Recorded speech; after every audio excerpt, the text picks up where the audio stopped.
नमस्कार. कुर्डवाडी बस स्थानकावर प्रवाशांचे हार्दिक स्वागत आहे. आज जो आपण लालपरीचा रूट घेतलाय ती आहे कुर्डवाडी करमाळा. हा जो रूट आहे तो कुर्डवाडी बस स्थानकावर कायम चर्चेत असतो. हा रूट सकाळी 8 वाजता पहिली बस करमाळा जाईल साडेगोटी मार्गे. त्याच्यानंतर 9:15 वाजता नाशिक, सोलापूर, नाशिक ही बस कुर्डवाडी बस स्थानकावर सुटेल.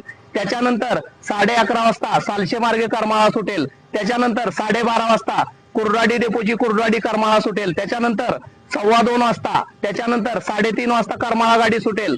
त्याच्यानंतर 5:15 वाजता रोपळ्यापर्यंत कुर्डवाडी रोपळे ही बस सुटेल व त्याच्यानंतर 6:30 सोलापूर करमाळा साडेगोटी मार्गे सुटेल. त्याच्यानंतर 7:30 वाजता रोपळे मुक्काम कुर्डवाडी बस स्थानकावरून संध्याकाळी 7:30 वाजता सुटेल. याची प्रवाशांनी व बारनोली, कवे, रोपळे, वरकुटे, सालसे या भागातील लोकांनी याची नोंद घ्यावी व आपल्या इंस्टाग्राम आयडीला फॉलो करा व शेअर करा. धन्यवाद.